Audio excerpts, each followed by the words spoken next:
Imagine a society that has, just crossed the threshold into this incredible golden age. I mean, they've just invented agriculture, which completely stabilizes their food supply. Right, a massive turning point. Exactly. And they've built the very first thriving, fortified cities. They are pioneering metallurgy, forging tools out of bronze and iron that are going to literally change the face of the earth. Yeah, and in their spare time, they've even composed the very first music, designing stringed and wind instruments. Which is wild. It sounds like the absolute ultimate triumph of human progress, right? Like the pinnacle of an evolving civilization. Oh, for sure. It sounds like a utopia. But now, imagine that exact same society in the exact same breath, using that newfound cultural sophistication to compose poetry that boasts about disproportionate homicidal revenge. It's a completely jarring shift. It really is.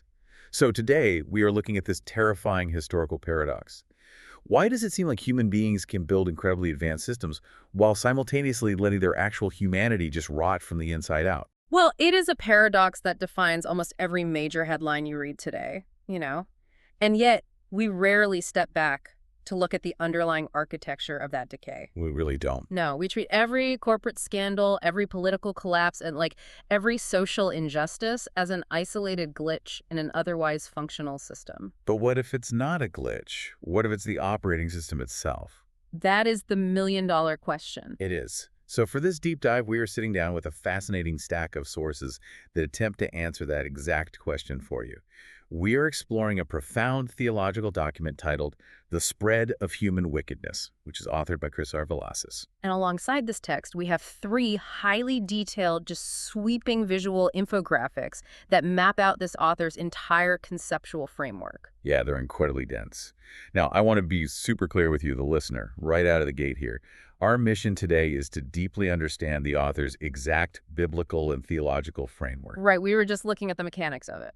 Exactly. We are going to be reporting impartially on these religious texts and viewpoints. We aren't here to endorse a specific theology, push a dogma, or take any sort of modern political side, left or right. Because, the historical, cultural, and philosophical impact of this specific framework on Western civilization is simply massive. You can't ignore it. You really can't. The book of Genesis alone has shaped centuries of legal theory, concepts of human rights, and, frankly, our very definition of justice. And the specific argument Velazquez makes, and what we're going to trace today, is that according to the biblical narrative, human wickedness is never, ever a static condition. It's an active, mutating contagion. Okay, let's unpack this. We're going to uncover how this framework claims that a completely invisible internal flaw in a single human heart eventually normalizes itself, rewires a culture, and collapses entire nations. It's a bold claim. It is. If civilization is building smarter tools but plunging into deeper moral decay, there has to be a mechanism driving that. Right. How does a society actually catch this disease? Exactly. Where is patient zero? Because the author doesn't start with modern sociology or political science. He takes us all the way back to the chronological beginning of the biblical text, the immediate aftermath of the fall in the Garden of Eden. Yeah, the Genesis pattern. The document draws our attention to a very specific downward trajectory that is completely unsparing in its diagnosis. It's pretty brutal. It is. It begins with what a modern reader might view as an incredibly minor infraction, just a contained act of disobedience in Genesis chapter 3, eating a forbidden piece of fruit. Right, which sounds so harmless on the surface. But the sources emphasize a critical structural point about the text. The narrative doesn't present this as a bump in the road. It presents it as the breaching of a dam. The water doesn't just trickle out, it accelerates. The progression laid out in the infographics is actually stunning when you read it sequentially. Yeah. You go from a single act of defiance in an orchard, where the consequence is essentially just exile from paradise. Then you turn the page to Genesis 4, and suddenly you have fratricide. Cain murders his brother Abel in a field. It escalates so quickly. It really does. You turn a couple more pages, and we arrive at this horrifying, sweeping, societal diagnostic in Genesis 6.5. The text says, "The Lord saw that the wickedness of man was great in the earth, and that every intention of the thoughts of his heart was only evil continually." Let's linger on that phrase for a second, because the author highlights it across all the source materials as the anchor for his entire thesis. Every intention of the thoughts of his heart. Exactly. He calls this theological anatomy. The biblical writers aren't using poetic hyperbole here to describe, like, a slightly rough neighborhood. They are establishing a foundational premise. That evil is a contaminating, escalating power. Right. A power that entirely rewires human desire. It fundamentally alters the human environment. One detail the text hones in on is what happens immediately after that first murder. Genesis says Cain went away from the presence of the Lord. Yeah, and the author is very careful to note that this isn't just a geographical relocation to a new zip code. Right, it's a spiritual exile. It is the severing of the tether. When humanity separates itself from the divine presence, according to this framework, it doesn't just settle into a comfortable, neutral state of autonomy. It becomes morally untethered. It enters a state of perpetual instability. Exactly. But let me push back on this narrative of total, unmitigated decay for a minute, because the text itself introduces a massive complication. Okay, what do you mean? Well, when you look at the infographic mapping out Cain's descendants, the people supposedly living in this state of moral freefall, it shows them accomplishing incredible, undeniable progress. Right, the cultural advancements. Yeah. Cain's lineage builds the first cities. They invent agriculture, they forge tools out of bronze and iron, they create the first musical instruments. So wait, is this ancient text fundamentally anti-culture? Is it saying civilization and technology are inherently bad? What's fascinating here is that the author anticipates that exact tension, and his answer provides one of the most crucial nuances of this entire deep dive. Oh, really? Yeah, the text is absolutely not anti-culture. In fact, human creativity, the ability to invent, to organize, to compose, is recognized in the biblical framework as a profound, indelible gift. Okay, so it's a good thing. Yes. It is the lingering echo of humanity being made in the image of God, who is presented primarily as the ultimate creator. So the capacity to build a city or craft a flute is inherently good. But there's a catch. There's a big catch. What the author argues is that while the capacity for creativity remains, the application of that creativity becomes morally ambiguous in a fallen world. I see. So a hammer is a magnificent invention. You can use it to frame a shelter for your family, or you can use it to crush your neighbor's skull. Precisely. The tool advances, but the heart wielding it is decaying. That is the exact paradox the text wants the reader to confront, isn't it? The very same society that unlocks the beauty of musical harmony and the utility of metallurgy also produces a figure named Lamech. Lamech. Yeah, this was one of the most striking, chilling parts of the entire document. I couldn't agree more. The sources spend a significant amount of ink examining what they call Lamech's boast in Genesis 4. It's this incredibly brief, dark window into the culture of that time. He gathers his wives and literally recites a poem to them. Right. He says, I have killed a man for wounding me, a young man for striking me. If Cain's revenge is sevenfold, then Lamech's is 77-fold. This is the first explicit boast of revenge in recorded human history, and it is entirely disproportionate. Look at the psychological escalation there. It's massive. God had previously placed a mark on Cain, promising a sevenfold vengeance if anyone murdered him, which was essentially a divine protection order to stop a cycle of blood feuds, right? Right, to contain the violence. But Lamech casts aside any reliance on divine justice. He relies entirely on his own capacity for violence, and he exponentially increases the terrifying mathematics of it to 77-fold. If you scratch him, he will annihilate you. Exactly. And he's setting it to meter and rhythm. He's proud of it. He is literally writing poetry to celebrate his own capacity for disproportionate cruelty. It's so twisted. Which perfectly illustrates the author's point about the trajectory of unchecked human nature. Violence has transcended mere survival or even anger. It's become a point of pride. Yes, retribution is now a cultural aesthetic. So civilization is advancing technologically at a rapid pace, but it is regressing morally at the exact same speed. The world can produce sophisticated weaponry and beautiful artistry and use both to glorify murder. Exactly. It forces you to look at our own era with a completely different lens, you know? Yeah. It is so deeply ingrained in our modern psyche to equate technological advancement with moral progress. Oh, absolutely. We just assume newer is better. Right? We look at our smartphones, our medical breakthroughs, our space telescopes, and we subconsciously tell ourselves we are fundamentally better, more enlightened people than our ancestors. But this text shatters that assumption. It argues that technological capability and moral character are running on entirely separate tracks. You can have a society filled with brilliant engineers, cutting-edge scientists, and visionary artists, which is simultaneously collapsing under the sheer weight of its own arrogance, greed, and systemic cruelty. And if that premise holds true, if a society can build a utopia of tools while creating a dystopia of human relations, we have to look at the mechanics of how that actually happens. Right, where does this corruption originate, and how does it spread from a single individual to an entire cultural system? Well, that transition from the individual to the systemic is the core of the next major analytical framework in our sources. The infographics provide these really vivid models called Sin's pathway and the root and fruit paradigm. Right, and the central thesis here is that wickedness is fundamentally progressive. It cannot be contained. To understand the global societal collapse described in the Genesis flood narrative, the author insists we have to look microscopic. We have to look inward. The human heart is identified as the singular engine of social disorder. The document references ancient wisdom literature, specifically Proverbs 4.23, which warns, "Keep your heart with all vigilance, for from it flow the springs of life." And it also pulls from the New Testament, right? Quoting Jesus in Matthew 15. Yeah, where Jesus argues that it is out of the heart that evil thoughts, murder, theft, and false witness actually originate. So the outward violence of a society is merely the delayed social manifestation of an inward, hidden rebellion. Exactly. The sources use a tree analogy to map this out, and we really need to unpack how this mechanism works, because it's not just a poetic metaphor, it's a diagnostic tool. It is. Imagine a massive, sprawling oak tree. You have the root system, which is entirely subterranean, completely invisible to anyone walking by. Yeah. And then you have the trunk, the branches, and the fruit, which are highly visible and undeniable. According to this theological framework, the unseen roots of human wickedness are internal postures. Things like pride, envy, lust, unbelief, and hard-heartedness. You can't put pride under a microscope.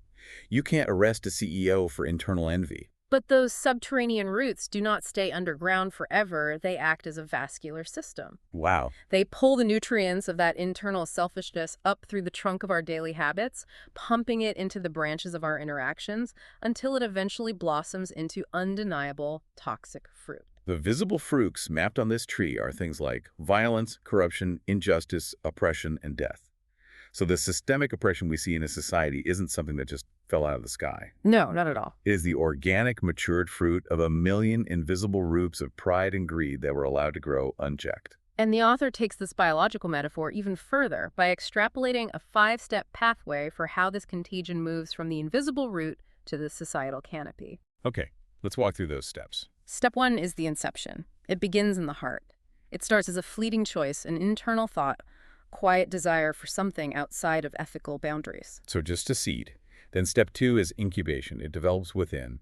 This is where the thought isn't rejected, right? It's entertained. Exactly. It becomes a habit of the mind.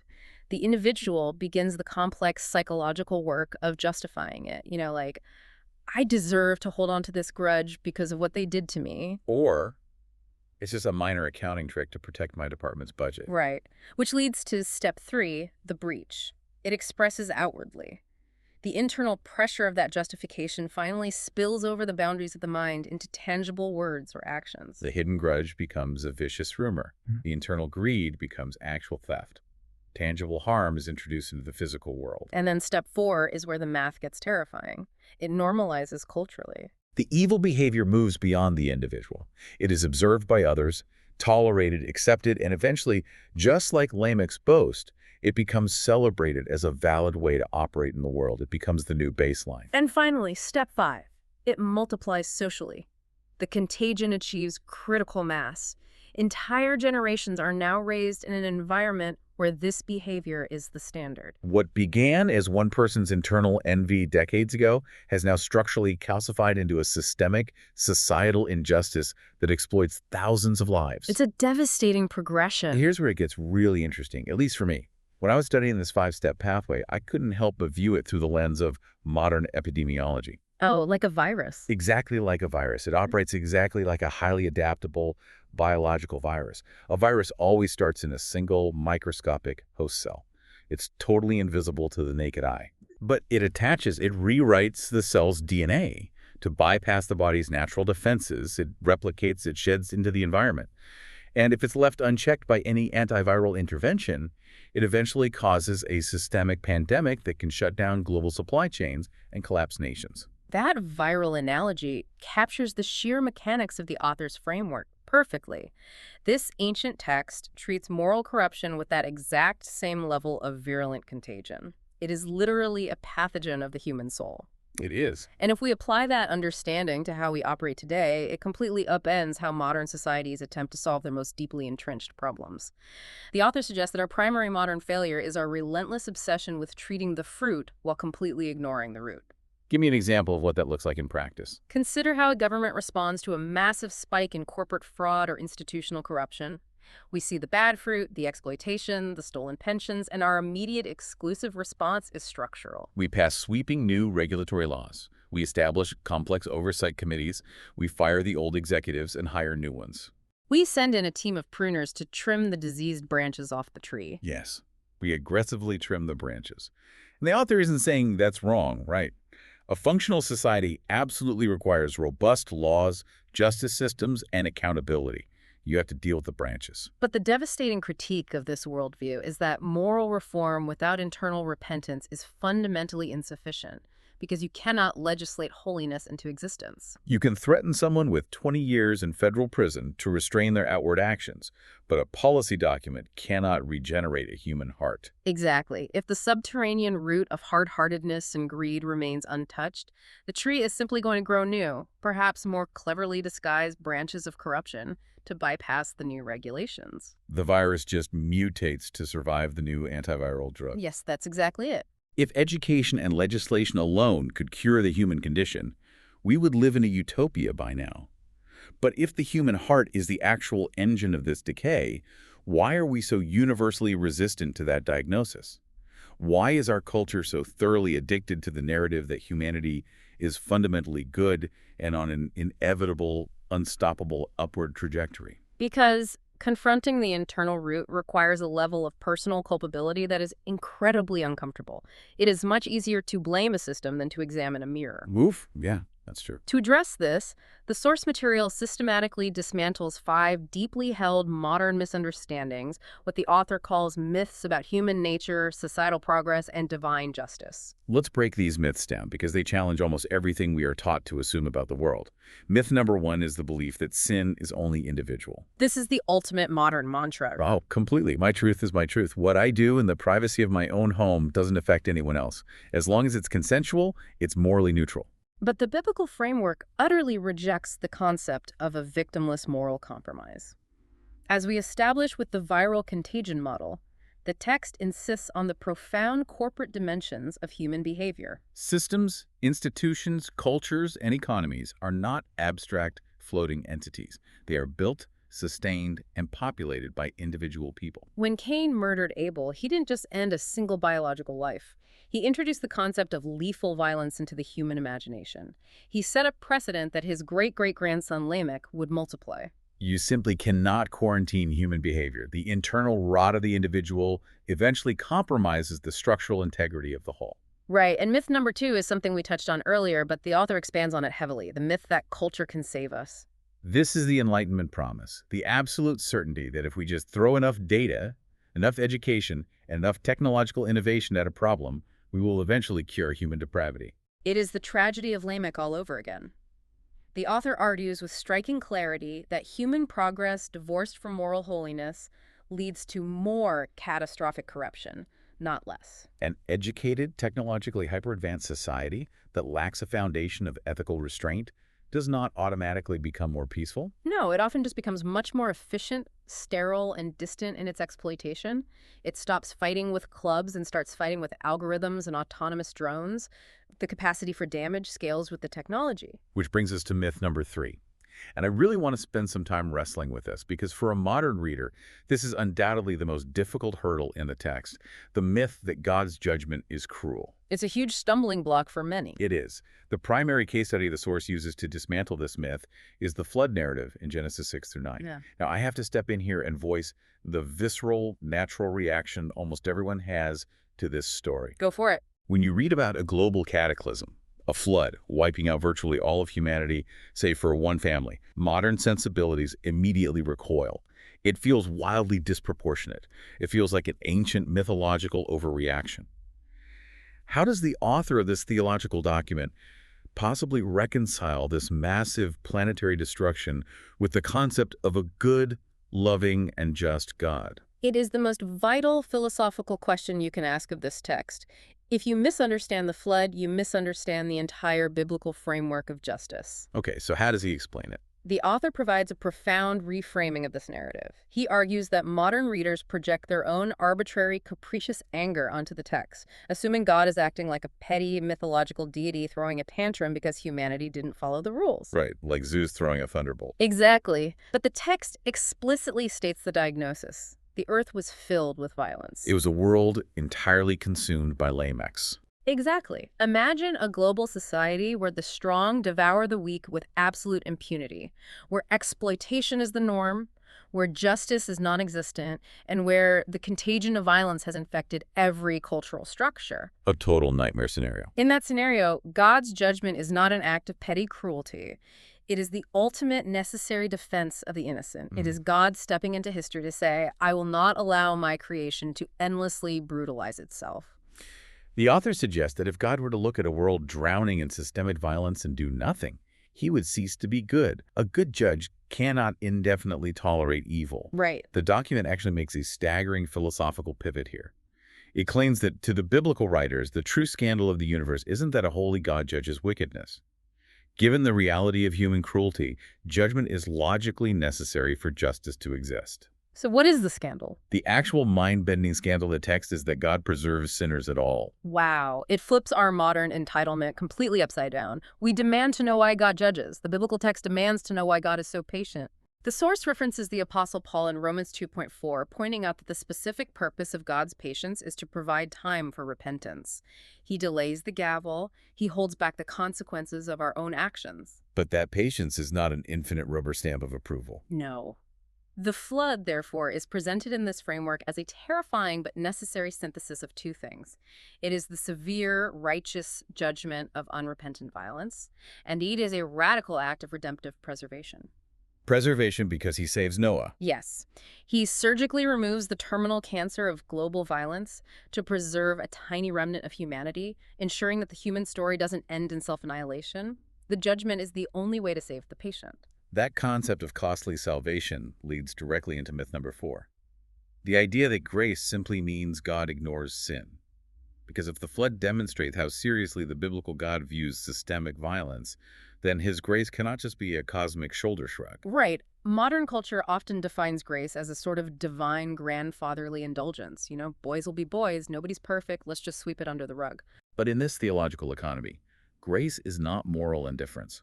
God does not look at the shattered lives caused by greed or violence and casually dismiss them. The author defines grace here as a phenomenally costly action.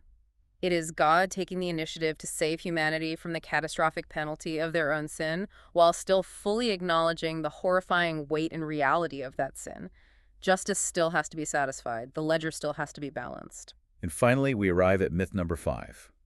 The myth of inevitable human progress. The assumption that things are just getting better by default. The author fiercely, categorically rejects this modern optimism. He argues that left unchecked by divine grace, left without profound systemic repentance, and without the active restraint of the Spirit, human wickedness inherently, inevitably spreads. The default trajectory of a fallen world is not a slow climb toward utopia. The default trajectory is entropy. It is decay. So if the default setting of humanity is moral entropy, and the flood was a massive temporary intervention to preserve the species, where is this entire story actually heading? Does the contagion just eventually win? That's the big question. To truly grasp this delicate, high-stakes balance between judgment and preservation, we have to pull all the way back. We need to look at the massive timeline of existence as the source material maps it out. This is what the infographics label the grand narrative of Scripture. They lay out a staggering 14-stage chronological progression. 14 stages. Yeah, and it is incredibly helpful because it prevents us from looking at isolated incidents, like the garden or the flood, without understanding the overarching architecture of the worldview. Let's trace this epic narrative because it reads less like a dry theological timeline and much more like a cosmic rescue mission. Sounds good. Act 1 begins before the universe even exists. Stage 1 is eternity. God existing outside of time in a state of perfect, unblemished holiness, relational love, and glory. There's no decay, no violence, no shadow. And from that perfection, we move into stage 2, creation. God speaks the physical universe into existence, but the pinnacle of this act is humanity. The text emphasizes that humans are created inherently good, specifically designed with a high, noble vocation, to reflect God's image into the physical world. Let's pause on that because the author introduces a brilliant philosophical distinction here that completely reframes how we view evil. He notes that because humanity was originally engineered for goodness, wickedness is inherently parasitic. That is such a crucial concept, parasitic. Wickedness is not an original feature of the universe. It is not a co-equal dark force locked in an eternal yin-yang battle with good. It has no original life, no substance of its own.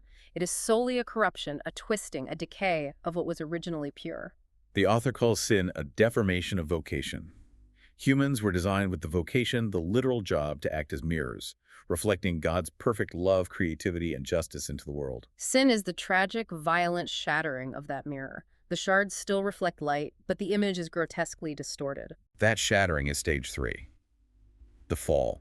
The contagion enters the human heart, deforming that original vocation.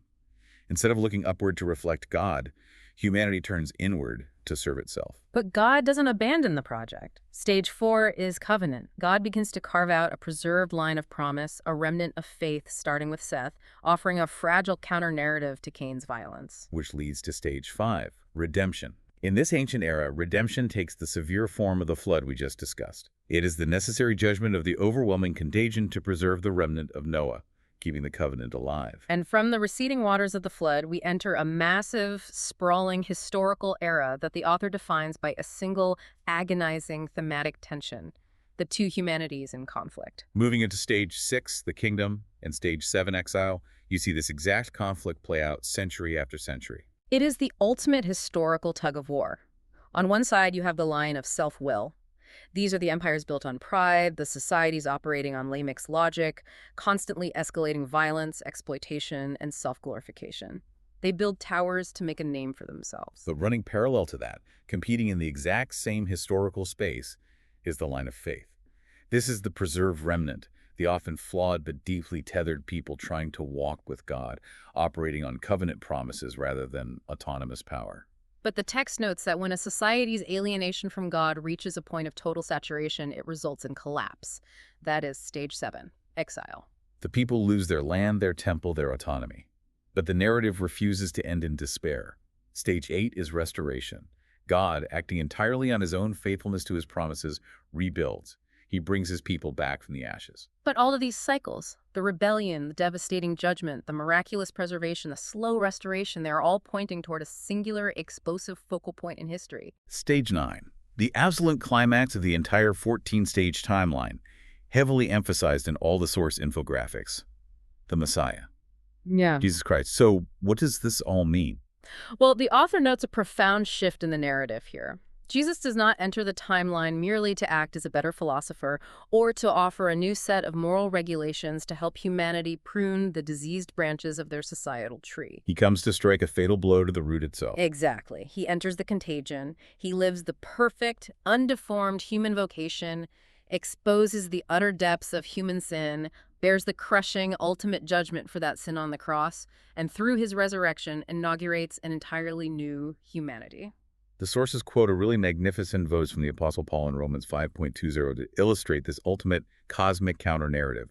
It says, where sin increased, grace increased all the more. It sets up this stark structural contrast that defines the Christian gospel. On one side of history, you have Adam. His original trespass acted like patient zero, an infection that spread condemnation, spiritual death, and violence across the entire human race. But on the other side, you have Christ, acting as the ultimate definitive cure.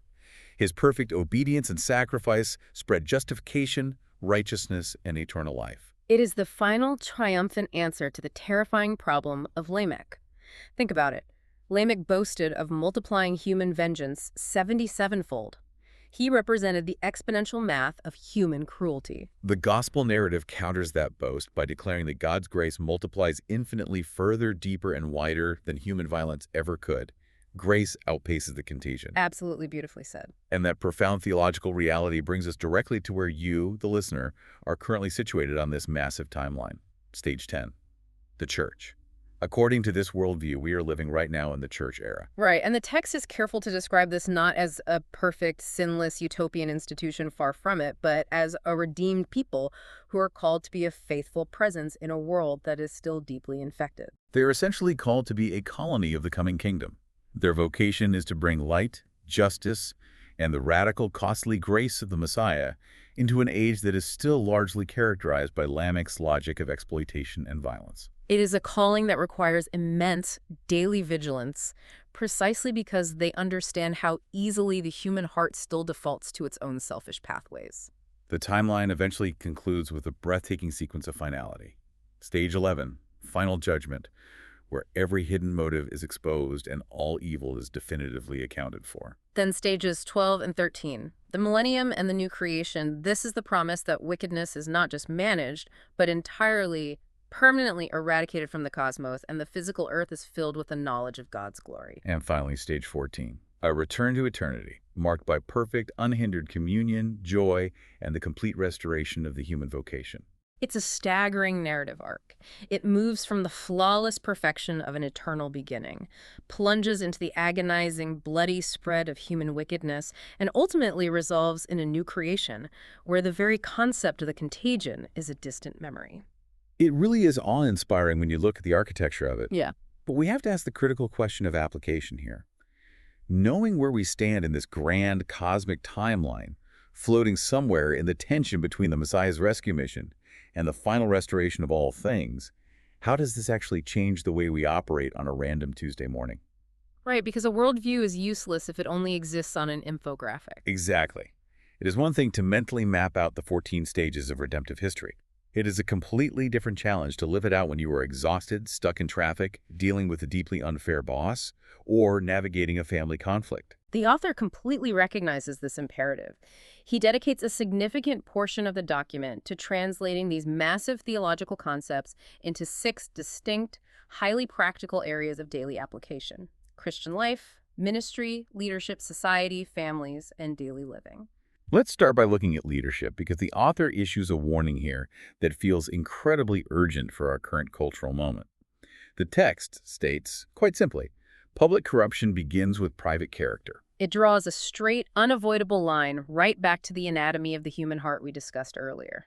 We are constantly shocked by the sudden, catastrophic moral failures of our leaders, politicians, CEOs, even religious figures. We assume they just snapped. But the author argues that a leader's hidden internal sins, the private arrogance, the quiet unseen compromises, the unspoken greed, will inevitably leak out into the public square. They never remain hidden forever. Cain's logic still dictates human behavior. Inner, unresolved resentment always mutates into outward harm. Therefore, anyone in a position of authority desperately needs ruthless accountability and a healthy, reverent fear of God, because the toxicity of their internal root system directly dictates the safety of everyone forced to seek shelter under their branches. That is so true. The section on families is equally sobering and perhaps even more universally applicable. The text highlights the home as the primary ground zero battleground for this contagion. The family unit is not morally neutral terrain. No, it's not. The author points back to Cain's family line to demonstrate how unresolved, unrepented sin mathematically infects subsequent generations.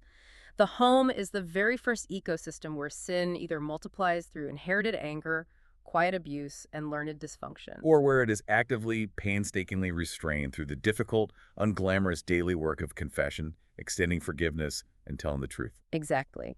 And when you scale that concept up from the family to society and ministry, the author makes a critical, defining distinction about how Christians are supposed to interact with the world. Ministry and societal engagement cannot be based on the naive assumption that human beings are basically fine and just need a little structural encouragement or better education.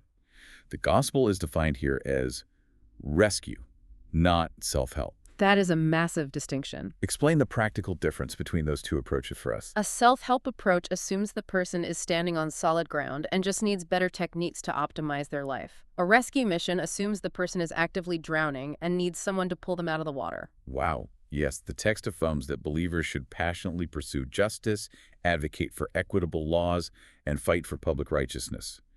But they are warned never to place their ultimate existential hope in political victories or institutional reform. Because, as we established with the viral model, Policies cannot regenerate human hearts. If you treat a desperate rescue mission like a self-help seminar, the people will still drown. They will just have slightly better self-esteem and more efficient government bureaucracy while they go under. That is a harsh but absolutely necessary reality check. Mhm. If we connect this all the way back to the individual, it really comes down to the final category the author outlined: daily living. Right. If we connect this to the bigger picture, the text insists that our lives are not defined by massive cinematic moments of good versus evil. Every single day provides countless, tiny, almost imperceptible tests of whether the contagion of wickedness will be allowed to spread through us. A cruel, cutting remark to a spouse, a concealed, simmering grudge against a friend, a slightly dishonest practice at work to get ahead, a secret, private indulgence, an unrepented habit of scrolling social media just to compare yourself to others and feed your own envy. We categorize these as minor, acceptable flaws. But they are not minor. They are seeds. And if a seed is left alone in the dark soil of the heart, it does what it was biologically designed to do. It grows. It follows the exact 5-step pathway we mapped out earlier. The thought becomes a habit, the habit breaches outward, and the contagion spreads. It's inevitable. But I have to ask the psychological question here because it feels incredibly overwhelming to view every minor annoyance or petty, fleeting grudge as the potential seed of a societal collapse. It can feel heavy, sure. I mean, if I get irritated at the barista for messing up my coffee order, am I suddenly channeling the ancient spirit of Lamech?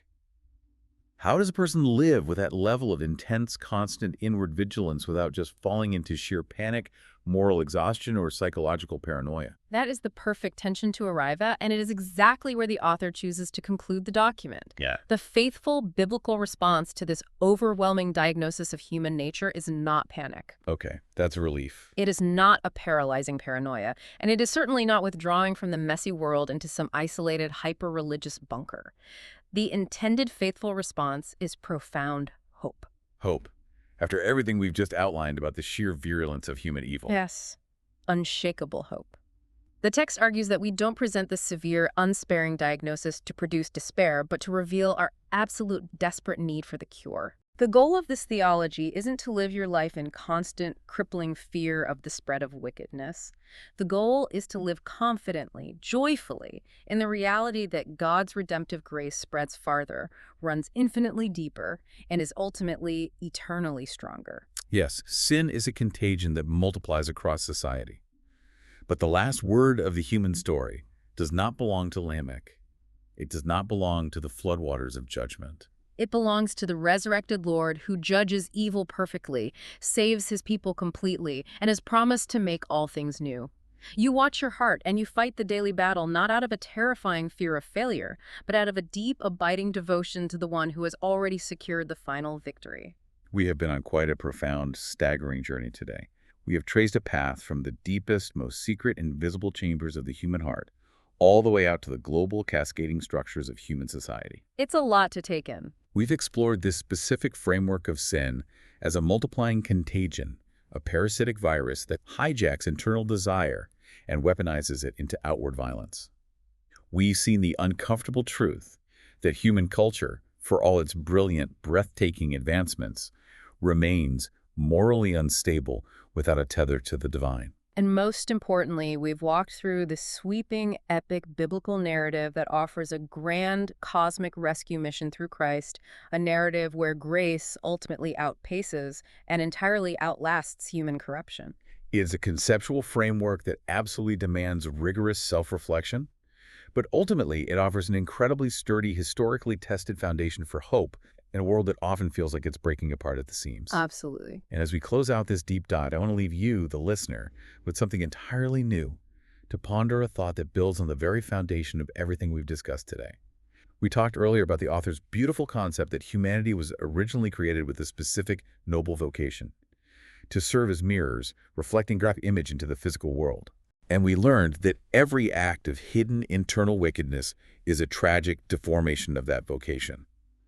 But what if we flipped the script? Oh, I like this. If the grand, terrifying societal collapses we read about in history books truly begin with tiny, unseen, microscopic seeds of bitterness or pride in the human heart?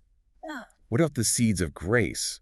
What about the inverse of the contagion? That is a fascinating thought. Think about the tiny, unseen acts of grace you extend today.